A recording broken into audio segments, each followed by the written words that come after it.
because he has the black color scheme unlocked. But I don't really know where this Fate came from. We're gonna have to figure that out when we talk to Yuz later, or at least I'm personally going to ask Yuz where this came from, whether this is like an experiment for the rest of the year, and I'm gonna try it in the trials of Ymir because I know that I don't have to place perfectly in every single trial to make it to the Royale. So yeah, man, this is experimental territory. I can't wait to see what he's got for us against C, and I really am excited to see C here. Coming in with the Asuri, we've had a couple Asuris today.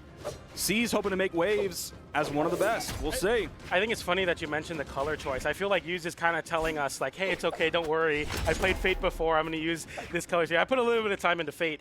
As I'm excited just to see some Yuz Orb here. I mean, of course, you know, knowing Yuz won with Jaeyun, but like you said, not having to be absolutely perfect and looking to experiment the roster, their personal roster here. And yeah, that Cider is going to be able to close out the stock for Yuz as C struggles to find their footing versus Yuz and the Spear so far. Not Spear, sorry, Scythe.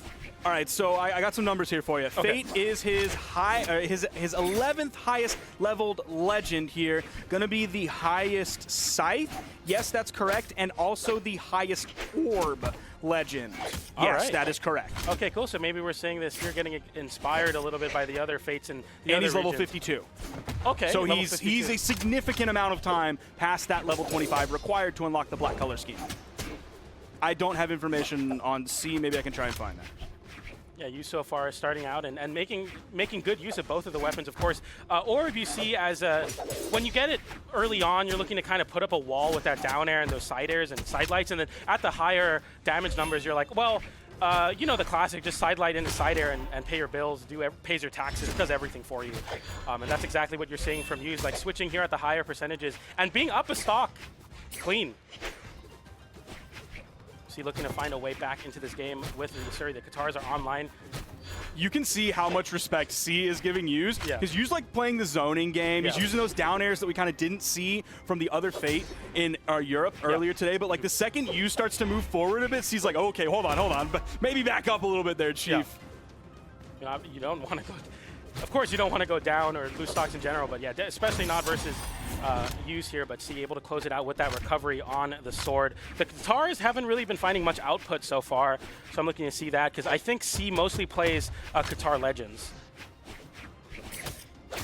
You can hear the flurry of dashes coming out. C trying to use that to get in. He's found a few hits here, but dude, that's what's so scary about Scythe, and that's the one thing that drives players crazy, is dealing with Scythe Dare. The fact that they can just jump up a little tiny bit to get away from your grounded moves. All of a sudden they throw out that 45-degree angle. It'll hit a somewhat aerial opponent. Oh, and now he's putting the pressure on. That classic Nair, Sair, Nair, Sair. Yet another Nair coming out. Tried to punish the landing with a side light. Yeah, like we were talking about that down air. You thought you were safe dashing in center stage. Time to go off stage and play my mix-up. And that's using Fate's side stick there too to cover the option. So far the Fate working out here for Yuz. It gets the side light there, sends right back off stage. And oh, Demon Island moment. Thought he could fade around there, and he got caught lacking, and Yuz just had to sit there. He didn't have to throw anything dangerous out. He didn't have to disarm himself with a weapon toss or anything like that. All he had to do was sit there. Look at the damage difference, 405 on the Scythe, 91 on the Orb. To me, that makes sense. As a Fate player, I'm like, I'm looking to do a majority of the damage on the Scythe and then tapping in those stocks with the Orb. So it actually makes a lot of sense to me for you. So Yuz having that very consistent game plan we'll see as we see C actually switching to the Sentinel. Oh, interesting. Interesting. Hold on, this is probably a question.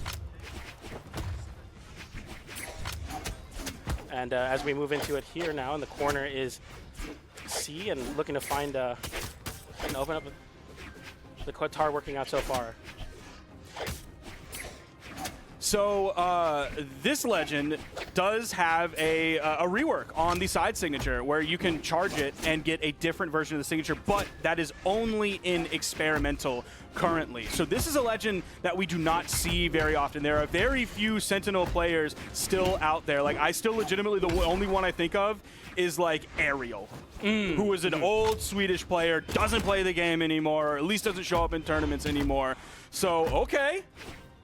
Now, you were talking about named combos, and how many named combos do we have in Brawlhalla? We do have one called the Russian Mafia. The Russian Mafia. Have you heard of the Russian Mafia? I have, but remind me. Okay, it's the D-Light into the chase dodge recovery into... Honestly, I don't know what people really go for normally here. You can go for the nair, you can go for the side air. Some people go for a dare as well sometimes. Yeah. Yeah, I'm a really big fan of Hammer in general, so it's cool to see the Sentinel come out. A character, like you said, we don't really see that often here. Hammer players don't play Katars, Katar players don't play Hammer. Yeah, it's such a weird combination for sure. The recovery comes through for C here. It uses, yeah, that's a classic. He did not touch after that. He had to get up. That was really scary. And that's like the last step for Use. Once Use is able to cover that option as well, it becomes very difficult. But the downlight into the Nair is going to be able to close it out there for the Hammer. The classic, look for a downlight. Please, I need to hit a downlight. Please let me hit a downlight. Every Hammer player. Yeah, please. Every Hammer player since that fateful nerf that took away one of the safest moves in the game. That side air is going to be a very consistent way to close out stocks, especially for Use here on the Fate. Full stock lead here for Use. He has weapon control as well. He immediately plucked C right out of the air the moment he made the move over to that weapon. Another weapon spawn coming in. C trying to put a little bit of unarmed pressure out. Starts taking damage. He does get over to the Hammer. There's the side light. You see him chase dodging through, hoping to keep things going in the same direction with a stomp, likely followed up with a side air. Trying to control that ground. Whoa, that was a crazy side. The fact that he was aerial in time to get the side air, but he was like just off the ground. That was like the fastest fast fall of all time, the shortest hop of all time. Interesting approach from C there to try to set up a juggle situation. Doesn't quite work out, but I like the effort. Yeah, and that's going to be a very whiff punishable move. The downlight is going to send offstage. Not quite enough. Gets another downlight into the side air, and that's going to be a very clean conversion. Unfortunately, Yu's going for a sig there to try to get some vertical gain, but not quite the right time to do that. And he's not able to get over to that weapon spawn in time. Even though the Katar did hit Use, he wasn't able to get over in time before both weapons ended up despawning. Excited for using these edgeguard situations that Orb is so consistent at. Gets the Nair into the recovery. It seems to me that the Fate is definitely a threat for you so far. It's working. He's showing devastating results. Yep. Of course, with his Scythe, but then that game was more of an orb-based game. Yeah. 297. He did more on the orb than he did unarmed and Scythe combined. So it shows that just like Lores on the Kai, like he's a master of both of these weapons, despite neither of them being on the legend that he won the World Championship with against the best players in the world.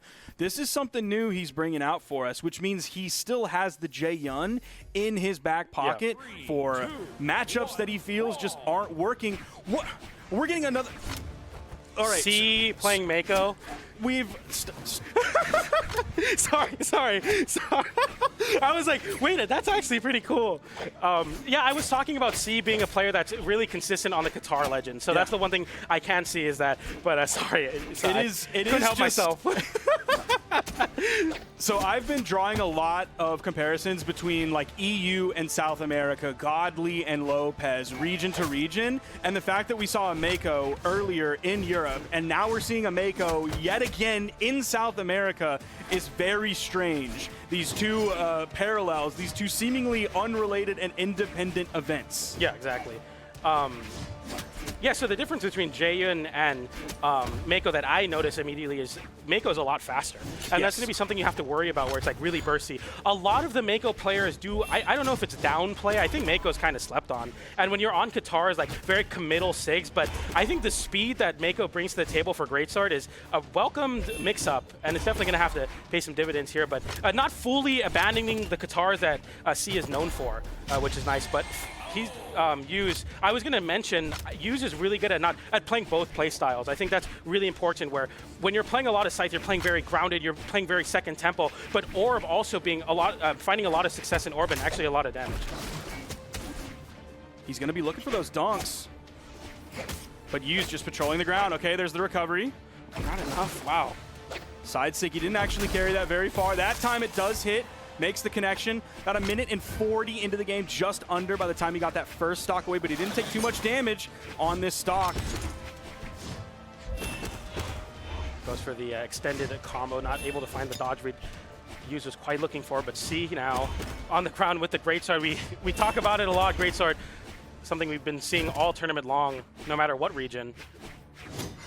Big open up there, doesn't quite find the full connection. Use just looking to whiff punish on the second tempo, as I was saying. Gets the side light into the neutral sig. Not quite enough to KO, but a lot of damage. C's dodges after he whiffs a move have just been a little bit too early. It's like he dodges instantly, like he's spamming that button, and then all of a sudden Use delays his punish just a little bit. So that instant dodge, the iframes end up running out of it before the move actually comes out from Use. And so Use gets a hit there, he makes the connection, and now that that dodge is burned, he's able to go to town.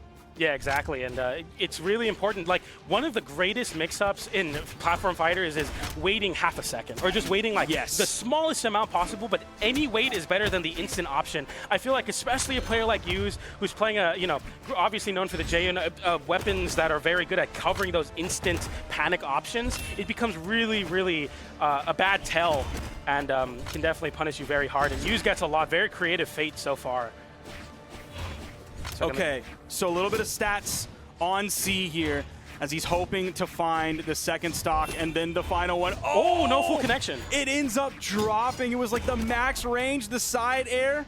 I'll give you some more stats after this one's over, and it's going to end right there with a 2-stock. Use takes it 3-0 over C. We learned some stuff about C, and I want to give a little bit more information as well. The Mako is his 29th highest leveled legend. His highest Greatsword is going to be on the J Yun, and that is a level. Where did it go? I just had it.